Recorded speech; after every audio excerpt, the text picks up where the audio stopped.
کیا یہ نہیں جانتے کہ جو بھی اللہ کی اور اس کے رسول کی مخالفت کرے گا اس کے لیے دوزخ کی آگ ہے جس میں وہ ہمیشہ رہنے والا ہے؟ یہ زبردست رسوائی ہے۔ بسم اللہ الرحمن الرحیم۔ السلام علیکم ورحمۃ اللہ وبرکاتہ۔ محترم ناظرین، آپ دیکھ رہے ہیں یوٹیوب چینل حسن خورشید اوان اور میں خورشید احمد ہوں۔ آئیے قرآن پڑھنے کے سلسلے میں ہمارا آج کا سبق ہے سورۃ التوبہ کی آیت نمبر 60 سے آیت نمبر 66 تک کا ترجمہ اور تفسیر۔ یہ سورۃ توبہ 9ویں سورت ہے، جبکہ یہ 10واں پارہ ہے۔ 10ویں پارے کا یہ 14واں رکوع ہے اور سورۃ التوبہ کا یہ 8واں رکوع ہے۔ رب اشرح لی صدری ویسر لی امری واحلل عقدۃ من لسانی یفقہوا قولی فاطر السماوات والارض انت ولی فی الدنیا والآخرہ توفنی مسلما والحقنی بالصالحین۔ اعوذ باللہ من الشیطان الرجیم، بسم اللہ الرحمن الرحیم۔ المساکین والعاملین علیہا والمؤلفات قلوبہم وفی الرقاب والغارمین وفی سبیل اللہ وابن السبیل فریضۃ من اللہ واللہ علیم حکیم۔ اس آیت مبارکہ کا ترجمہ ہے، اللہ سبحانہ تعالیٰ فرما رہے ہیں صدقے صرف فقیروں کے لیے ہیں اور مسکینوں کے لیے اور ان کے وصول کرنے والوں کے لیے، اور ان کے لیے جن کے دل پرچائے جاتے ہوں، اور گردن چھڑانے میں، اور قرض داروں کے لیے، اور اللہ کی راہ میں اور مسافروں کے لیے فرض ہے اللہ کی طرف سے، اور اللہ علم اور حکمت والا ہے۔ اس آیت میں استان کا دروازہ بند کرنے کے لیے صدقات کے مستحق لوگوں کا تذکرہ کیا جا رہا ہے۔ صدقات سے مراد یہاں صدقات واجبہ یعنی زکوٰۃ ہے۔ آیت کا آغاز انما سے کیا گیا ہے جو کسر کے صیغوں میں سے ہے، اور الزکوٰۃ میں علام تعریف جنس کے لیے ہے، یعنی صدقات کی یہ جنس زکوٰۃ ان 8 قسموں میں مقصور ہے جن کا ذکر آیت میں ہے۔ ان کے علاوہ کسی اور مصرف پر زکوٰۃ کی رقم کا استعمال صحیح نہیں ہے۔ اہل علم کے درمیان اس میں اختلاف ہے کہ کیا ان 8 مصارف پر تقسیم کرنا ضروری ہے۔ امام شافعی کی رائے کے روز سے زکوٰۃ کی رقم 8 مصارف پر خرچ کرنا ضروری ہے، یعنی جتنے بھی 8 مصاریف ہیں ان سب پر خرچ کرنا زکوٰۃ کی رقم ضروری ہے۔ یہ امام شافعی رحمۃ اللہ علیہ کے نزدیک ہے، ان کی رائے ہے۔ یا ان میں سے جس مصرف یا مصارف پر امام یا زکوٰۃ ادا کرنے والا مناسب سمجھے حسب ضرورت خرچ کر سکتا ہے۔ امام شافعی وغیرہ پہلی رائے کے قائل ہیں، اور امام مالک اور امام ابو حنیفہ وغیرہ ہما دوسری رائے کے، اور یہ دوسری رائے ہی زیادہ صحیح ہے۔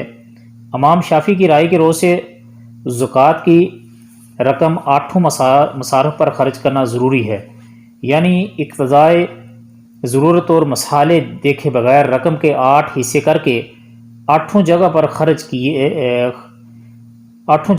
کچھ خرچ کی جائے۔ دوسری رائے کے مطابق ضرورت اور مسالے کا اعتبار ضروری ہے۔ جس مصرف پر رقم خرچ کرنے کی زیادہ ضرورت یا مسالے کسی ایک مصرف پر خرچ کرنے کے متقاضی ہوں تو وہاں ضرورت اور مسالے کے لحاظ سے زکوٰۃ کی رقم خرچ کی جائے گی، چاہے دوسرے مصارف پر خرچ کرنے کے لیے رقم نہ بچے۔ اس رائے میں جو معقولیت وہ پہلی رائے میں نہیں۔ ان مصارف ثمانیہ کی مختصر یعنی ان 8 مصارف کی مختصر تفصیل حسب ذیل ہے۔ نمبر 1، فقیر اور مسکین چونکہ غریب قریب ہیں اور ایک کا اطلاق دوسرے پر بھی ہوتا ہے، یعنی فقیر کو مسکین اور مسکین کو فقیر بھی کہہ لیا جاتا ہے، اس لیے ان کی الگ الگ تعریف میں خاصا اختلاف ہے۔ تاہم دونوں کے مفہوم میں یہ بات تو قطعی ہے کہ جو حاجت مند ہوں اور اپنی حاجات و ضروریات کو پورا کرنے کے لیے مطلوبہ رقم اور وسائل سے محروم ہوں، ان کو فقیر اور مسکین کہا جاتا ہے۔ مسکین کی تعریف میں ایک حدیث آتی ہے، نبی کریم صلی اللہ علیہ وسلم نے فرمایا، مسکین وہ گھومنے پھرنے والا نہیں جو ایک یا دو لقمے یا کھجور کے لیے گھر پھرتا ہے، بلکہ مسکین وہ ہے جس کے پاس اتنا مال بھی نہ ہو جو اسے بے نیاز کر دے، نہ وہ ایسی مسکنت پر اپنے اوپر طاری رکھے کہ لوگ غریب اور مستحق سمجھ کر اس پر صدقہ کریں، اور نہ خود لوگوں کے سامنے دست سوال دراز کرے۔ یہ صحیح بخاری اور صحیح مسلم شریف میں کتاب الزکوٰۃ میں حدیث موجود ہے۔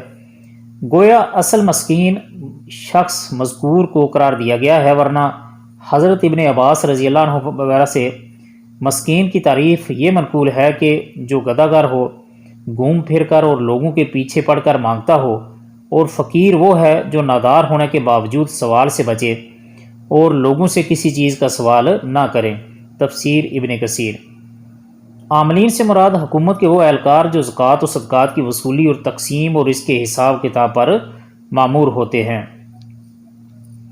مؤلفات القلوب، ایک تو وہ کافر ہے جو کچھ اسلام کی طرف مائل ہو اور اس کی امداد کرنے پر امید ہو کہ وہ مسلمان ہو جائے گا۔ دوسرے وہ نو مسلم افراد ہیں جن کو اسلام پر مضبوطی سے قائم رکھنے کے لیے امداد دینے کی ضرورت ہو۔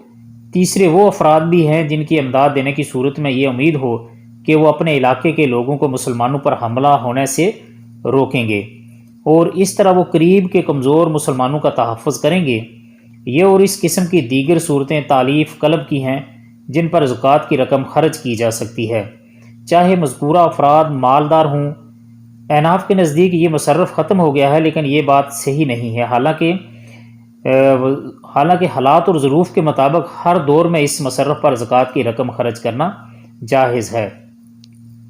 نمبر 5، گردنیں آزاد کرانے میں۔ بعض علماء نے اس سے صرف مکاتب غلام مراد لیے ہیں، اور علماء نے مکاتب وغیرہ کا مکاتب ہر قسم کے غلام مراد لیے ہیں۔ امام شوکانی نے اس رائے کو ترجیح دی ہے۔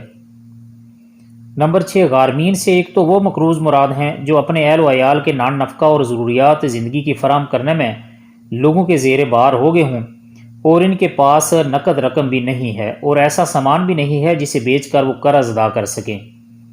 دوسرے وہ ذمہ دار اصحاب ضمانت ہیں جنہوں نے کسی کی ضمانت دی اور پھر وہ اس کی ادائیگی کے ذمہ دار قرار پا گئے، یا کسی فصل تباہ یا کاروبار خسارے کا شکار ہو گیا اور اس بنیاد پر وہ مقروض ہو گیا۔ ان سب افراد کی زکوٰۃ کی مد سے امداد کرنا جائز ہے۔ فی سبیل اللہ سے مراد جہاد ہے، یعنی جنگی سامان اور ضروریات اور مجاہد، چاہے وہ مالدار ہی ہو، پر ان پر زکوٰۃ کی رقم خرچ کرنا جائز ہے، بلکہ موجودہ دور کے تقابل سے اگر دیکھا جائے تو یہ بالکل جائز ہے۔ اور احادیث میں آتا ہے کہ حج اور عمرہ بھی فی سبیل اللہ میں داخل ہے۔ اسی طرح بعض علماء کے نزدیک تبلیغ اور دعوت بھی فی سبیل اللہ میں داخل ہے، کیونکہ اس سے بھی مقصد جہاد کی طرح اعلاء کلمۃ اللہ ہی ہے۔ نمبر 8، ابن السبیل سے مراد مسافر ہے، یعنی اگر کوئی مسافر سفر میں مستحق امداد ہو گیا ہے، چاہے وہ اپنے گھر یا وطن میں ہی صاحب حیثیت ہی ہو، یعنی چاہے وہ اپنے گھر یا اپنے وطن میں صاحب حیثیت ہی کیوں نہ ہو، لیکن اگر کسی سفر کے دوران کسی وجہ سے وہ محتاج ہو گیا ہے تو اس کی امداد میں زکوٰۃ کی رقم اس کو دی جا سکتی ہے۔ وَمِنْهُمُ الَّذِينَ يُؤْذُونَ النَّبِيَّ وَيَقُولُونَ هُوَ أُذُنٌ قُلْ أُذُنُ خَيْرٍ لَكُمْ يُؤْمِنُ بِاللَّهِ وَيُؤْمِنُ لِلْمُؤْمِنِينَ وَرَحْمَةٌ لِلَّذِينَ آمَنُوا مِنْكُمْ وَالَّذِينَ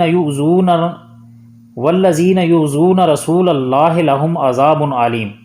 اس آیت مبارکہ کا ترجمہ ہے، ان میں سے وہ بھی ہیں جو پیغمبر کو ایذا دیتے ہیں اور کہتے ہیں کان کا کچا ہے۔ آپ کہہ دیجئے کہ وہ کان تمہارے بھلے کے لیے ہیں، وہ اللہ پر ایمان رکھتا ہے اور مسلمانوں کی بات کا یقین کرتا ہے، اور تم میں سے جو اہل ایمان ہیں یہ ان کے لیے رحمت ہے۔ رسول اللہ صلی اللہ علیہ وسلم کو جو لوگ ایذا دیتے ہیں ان کے لیے دکھ کی مار ہے۔ وہ کان تمہارے بھلے کے لیے ہیں، یہاں سے پھر منافقین کا ذکر ہو رہا ہے۔ نبی صلی اللہ علیہ وسلم کے خلاف ایک ہرزہ سرائی انہوں نے یہ کی کہ یہ کان کا کچا یعنی ہلکا ہے، مطلب یہ کہ یہ ہر ایک بات سن لیتا ہے۔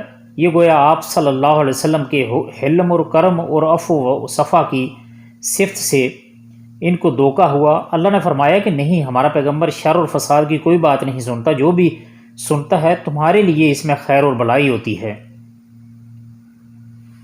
یحلفون باللہ لکم لیردوکم واللہ ورسولہ احق ان یردوہ ان کانوا مؤمنین۔ یحلفون مطلب وہ قسمیں کھاتے ہیں، محض تمہارے خوش کرنے کے لیے تمہارے سامنے اللہ کی قسمیں کھا جاتے ہیں، حالانکہ اگر یہ ایماندار ہوتے تو اللہ اور اس کا رسول رضامند کرنے کے زیادہ مستحق تھے۔ علم یعلموا انہ من یحادد اللہ ورسولہ فان لہ نار جہنم خالدا فیہا ذالک الخزی العظیم۔ عالم یعلمو، کیا وہ نہیں جانتے، انہو کہ وہ جو یحادد مطلب مقابلہ کرے گا، کیا یہ نہیں جانتے کہ جو بھی اللہ کی اور اس کے رسول کی مخالفت کرے گا اس کے لیے یقیناً دوزخ کی آگ ہے جس میں وہ ہمیشہ رہنے والے ہیں، یا یہ زبردست رسوائی ہے۔ مطلب یہ کہ جو بھی اللہ سبحانہ تعالیٰ اور اس کے نبی صلی اللہ علیہ وسلم کی یا رسول صلی اللہ علیہ وسلم کی مخالفت کرے گا وہ ہمیشہ دوزخ کی آگ میں رہے گا، اس میں رہنے والا ہے، یہ زبردست اس کے لیے رسوائی کا باعث ہے۔ یحذر المنافقون ان تنزل علیہم سورات تنبئہم بما فی قلوبہم قل استہزئوا ان اللہ مخرج ما تحذرون۔ منافقوں کو ہر وقت اس بات کا کھٹکا لگا رہتا ہے کہ کہیں مسلمانوں پر کوئی صورت نہ اترے جو ان کے دلوں کی باتیں انہیں بتلا دے۔ کہہ دیجئے کہ مذاق اڑاتے رہو، یقیناً اللہ تعالیٰ اسے ظاہر کرنے والا ہے جس سے تم ڈر دبک رہے ہو۔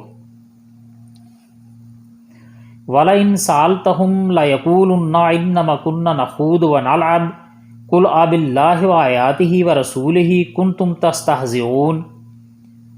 اگر آپ ان سے پوچھیں تو صاف کہہ دیں گے کہ ہم تو یوں ہی آپس میں ہنس بول رہے ہیں، یعنی ہنسی مذاق کرتے رہتے ہیں۔ کہہ دیجئے کہ اللہ اس کی آیتیں اور اس کا رسول، یعنی اللہ اور اس کی آیتیں اور اس کا رسول ہی تمہارے لیے ہنسی مذاق کے لیے رہ گئے ہیں۔